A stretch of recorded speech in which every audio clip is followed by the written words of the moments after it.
ደብረ ታቦር ወይም ቡሄ ብለን የምናከብረው ስለምንድን ነው? ልጆቻችንስ ሆያ ሆዬ የማለታቸው ምክንያት ምንድን ነው? ጅራፍስ ስለምን ያጮሃሉ? ችቦስ ስለምን እናበራለን? የሙልሙል ዳቦስ ስለምን እናቶቻችን ይጋገራሉ? ኦርቶዶክስ ቤተክርስቲያን ለምታደርጋቸው ነገሮች ምክንያት አላትና እኛም የምናደርገውን ነገር የምን ምሳሌ መሆኑን በሚገባ ማወቅ አለብን። እናም እስከ መጨረሻው እንከታተል። እንደተለመደው ለሁሉም እንዲደርስ ሼር ማድረግ አንርሳ።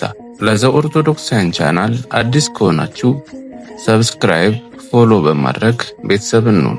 የደብረ ታቦር በዓል ከጌታችን 9ኙ አበይት በዓላት አንደኛው ሲሆን በዓሉ በየዓመቱ ነሐሴ 13 በታላቅ ድምቀት ይከበራል። ታሪኩ በሦስቱ ወንጌላት ላይ የተጻፈ ሲሆን ክብር ይግባውና ጌታችን አምላካችን ኢየሱስ ክርስቶስ 8ቱን ሐዋርያት ከእግረ ደብር ከተራራው ስር ትቶ 3ቱን ጴጥሮስ፣ ያዕቆብና ዮሐንስን ይዟቸው ወደ ደብረ ታቦር ተራራ በመውጣት የሞተውን ሙሴን ከ1644 ዓመታት በኋላ አስነስቶ የተሰወረውንም ኤልያስ ከብሔረ ሕያዋን አምጥቶ የሕያዋን አምላክና የሙታን አስነሻቸው እርሱ መሆኑን ብርሃኑን የገለጸበት ታላቅ ምስጢር የተከናወነበት ዕለት ነው። ብዙ ተራሮች ሳሉ የታቦር ተራራን የተመረጠበት ምክንያት ምንድን ነው? አስቀድሞ የጌትነት ክብሩን በዚያ ተራራ ላይ እንደሚገልጽ ነቢዩ ዳዊት በመዝሙር 88 ላይ ታቦር ወአርሞኒየም፣ ታቦርና አርሞኒየም በስም ይደሰታሉ በማለት ጌታ በዚያ ተራራ ላይ ብርሃኑን ሲገልጽ የብርሃኑ ነጸብራቅ እስከ አርሞኒየም ተራራ ድረስ እንደሚታይ የተናገረውን ትንቢት ለመፈጸም ነው። ለምን ሙሴንና ኤልያስን ከነቢያት መካከል መረጠ ቢሉ አንደኛ በማቴዎስ ወንጌል ምዕራፍ 16 ቁጥር 13 ላይ ሐዋርያት ስለማንነቱ እንደጠየቃቸው እንደመለሱለት ሁሉ በእውነት የሙሴና የኤልያስ ፈጣሪ መሆኑን ሲገልጽላቸው ሲሆን ሙሴና ኤልያስም ጌታቸው ፈጣሪያቸው እርሱ ኢየሱስ ክርስቶስ መሆኑን በተራራው ላይ መስክረዋል።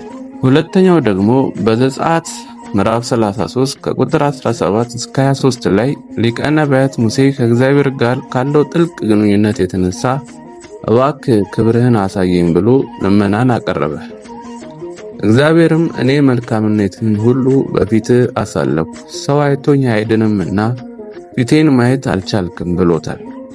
ይኸውም ፈጣሪ ዓለማት ጌታን በአምላካዊ ባህሪው በመለኮታዊ ክብሩ ማንም ሊያየው አለመቻኑን ሲገልጽለት ነው። ይህንንም ካለው በኋላ ይገለጽ ዘንድ ስላለው ምስጢር ሲገልጽለት እነሆ ስፍራ በእኔ ዘንድ አለ፣ በዓለቱም ላይ ትቆማለህ፣ በሰንጣቃው ዓለት አኖርሃለሁ፣ እስካልፍ ድረስ እጄን በላይ እጋርዳለሁ፣ ካለፍኩ በኋላ እጄን አንስቼልህ ጀርባዬንም ታያለህ፣ ፊቴን ግን አታየውም ብሎታል።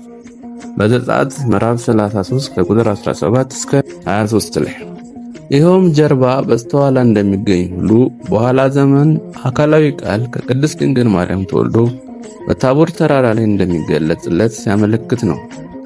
ይኸውም ጌታ ለሙሴ እነሆ ስፍራ በእኔ ዘንድ አለ ማለቱ የሞት የመቃብር ስልጣን በእኔ ፈቃድ ነውና ሲለው ነው። በዓለቱም ላይ ትቆማለህ ማለቱ 5500 ዘመን ሲፈጸም ሰው ሆኜ ስጋን ተዋውጄ በደብረ ታቦር እስክገለጽልህ ድረስ አንተ በመቃብር ትኖራለህ ማለቱ ሲሆን እስካልፍ ድረስ እጄን በላይ ያጋርዳለሁ ያለው በታቦር ተራራ የባህሪ ልጅነቴ እስኪገለጽ ድረስ ስልጣኔን በላይ ላይ አጸናለሁ ማለቱን ሲያመለክት ነው። እጄንም ፈቀቅ አደርግልሃለሁ ማለቱ ሰው ሆኜ ስጋን ተዋህጄ በዚህ ዓለም በተገለጽኩ ጊዜ የሞትን ስልጣን ካንተ አርቃለሁ ሲለው ነው። ጀርባዬን ታያለህ ማለቱ ያን ጊዜ በደብረ ታቦር ከክበበ ትስብእት ታየኛለህ ሲለው ነው። ይኸውም ያለው አልቀርም አካላዊ ቃል ከቅድስት ድንግል ማርያም ተወልዶ በዚህ ዓለም ከተገለጸ በኋላ የሰጠውን ቃል ሊፈጽምለት ከሦስቱ ባለሟሎቹ ከጴጥሮስ ከያዕቆብና ከዮሐንስ ጋር በመሆን በደብረ ታቦር ላይ ተገልጾለታል። ሊቁ ቅዱስ ያዕቆብ ስለ ታቦር በሚተነተነው መጽሐፉ ሙሴ በቃዴስ ባለው በመሪባ ውሃ ከእስራኤል ጋር ከበደለው በደል ምክንያት ምድረ ርስት ኢየሩሳሌም እንዳይገባ አይቷት ብቻ በናባው ተራራ ላይ እንዲያርፍ ሆኗል። ይህ ለሙሴ አሳዛኝ ቢሆንም በኋላ ዘመን አካላዊ ቃል ክርስቶስ ከቅድስት ድንግል ማርያም ተወልዶ ሙሴ በፊት በሩቅ ያያት ግን ያልገባባት በምድረ ርስት በኢየሩሳሌም ያለች ታቦር ተራራ ላይ አምጥቶ በዘመነ ብሉይ በአካለ ሥጋ ያልገባባትን ርስት እንዲገባባት አድርጎታል። ይኸውም አዳምና ልጆች በአካለ ሥጋ ያጡትን ርስታቸውን ገነትን በአካለ ነፍሳቸው ዳግመኛ ሊያገባቸው እንደመጣ የሚያመለክት መሆኑን በስፋት አስተምሯል።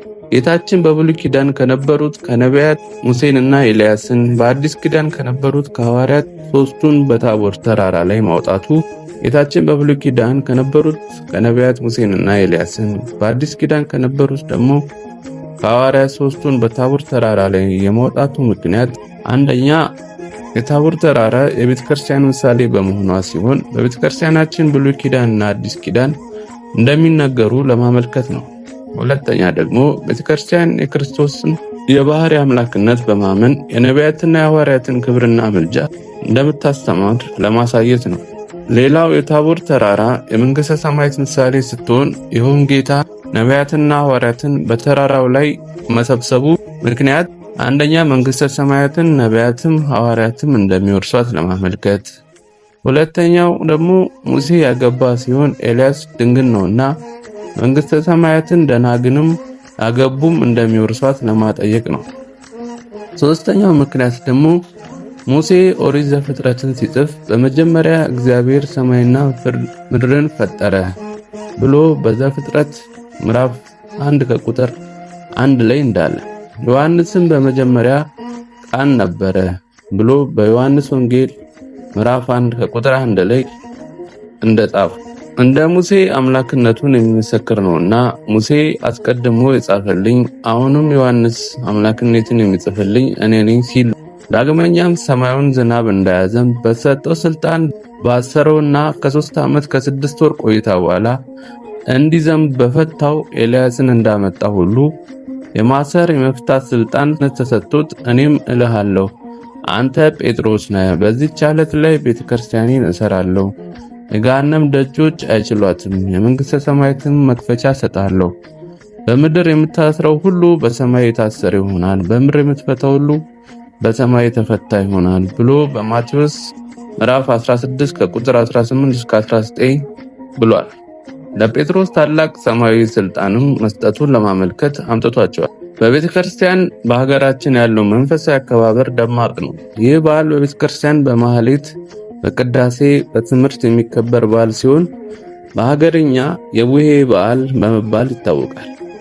ቡሄ ማለት ሊቁ ደስታ ተክለወልድ በመዝገበ ቃላት ላይ ሲገልጹት ቧ ብሎ በደብረ ታቦር የተገለጸው የጌታችን የፊቱን ብርሃን ጸዳል የልብሱን እንደ በረዶ ነጭ መሆን ያስረዳል። ስለዚህ ብርሃናዊ ነው ማለት ነው። ሌላው ቡሃ ማለት የቦካ የማለትን ሲያመለክት በዚህ ቀን የሚጋገረውን ሙልሙል ዳቦ የሚያመለክት ነው። በዚህ በዓል የብርሃኑ ምሳሌ የሚሆን ችቦ ነሐሴ 12 ማታ ይበራል። ሌላው በዚህ በዓል ሰሞን በገጠር ከተራራ ላይ እረኞች ሕፃናት ጅራፍ እየገመዱ ማስጮኻቸው ጌታ በተራራ ላይ ብርሃኑን በገለጸ ጊዜ አብ በደመና ሆኖ እርሱ ደስ የሚለኝ የምወደው ልጄ ይህ ነው፣ እርሱን ስሙት፣ በጊዜው ሐዋርያት በድምፁ ደንግጸው መውደቃቸውን ለማመልከት ነው። ሌላው ሙልሙል ዳቦ መጋገሩ በትውፊት እንደምንረዳው ጌታ ብርሃኑን ሲገልጽ ብርሃኑ እስከ አርሞኒየም ተራራ ድረስ ያበራ ስለነበር እረኞች ሌሊቱን ሁሉ ቀን መስሏቸው እዛው ስለዋሉ ቤተሰቦቻቸው ህብስት ይዘውላቸው ሄደዋል። እናም የዚህ ምሳሌ ነው። ሌላው የበዓሉ ጭፈራ እጅግ ደስ የሚያሰኝ ሲሆን ብዙ ምስጢርም በውስጡ ይዟል። ይኸውም ሆያ ሆዬ ሆ እዛ ማዶ ጭስ ይጨሳል፣ አጋፋሪ ይደግሳል፣ ያቺን ድግስ ውጬ ውጬ ከድንክ አልጋ ተገልብጬ፣ ያቺ ድንክ አልጋ አመለኛ ያለ አንድ ሰው አታስተኛ ተብሎ ይጨፈራል። ይኸውም የእስራኤልን ታሪክ ያዘለ ሲሆን ሆያ ሆዬ ሆ ማለት ጌታ ሆዬ እመቴ ሆዬ ብሎ አክብሮትን ለመግለጽ ነው። እዛ ማዶ ጭስ ይጨሳል፣ አጋፋሪ ይደግሳል ማለት እስራኤል ከግብፅ ባርነት በወጡ ጊዜ በጭስ የተመሰለ ጉምና ደመና የመራቸው ቅዱስ ሚካኤል መና እያወረደላቸው ስለወጡ ጭስ የተባለው የደመና ምሳሌ ሲሆን አጋፋሪ የተባለው ደግሞ ቅዱስ ሚካኤል ነው። ያቺ ድግስ ውጪ ከድንጋል ጋር ተገልብጬ ማለት ደግሞ በድግስ የተመሰለውን መና እስራኤል 40 ዘመን በአጋፋሪ በተመሰለው በቅዱስ ሚካኤል ተራዳይነት እየተመገቡ በድንጋል ጋር የተመሰለችውን ኢየሩሳሌምን መውረሳቸውን የሚያመለክት ነው። ያቺ ድንጋል ጋር አመለኛ ያለ አንድ ሰው አታስተኛ መባሉ ደግሞ እስራኤል ከግብጽ ሲወጡ 600,000 ሆነው ሲሆን ነገር ግን ሁሉም በምድረ በዳ አልቀው ኢየሩሳሌምን የወረሷት አንድ ኢያሱና አንድ ካሌብ ናቸው ለማለት ነው። አምላካችን እግዚአብሔር ብርሃነ መለኮቱን በገለጸበት ከደብረ ታቦር በዓል በረከት ረድኤት ይክፈለን። አሜን። ወስብሐት ለእግዚአብሔር ወለወላዲቱ ድንግል ወለመስቀሉ ክቡር። ይቆየን። አሜን።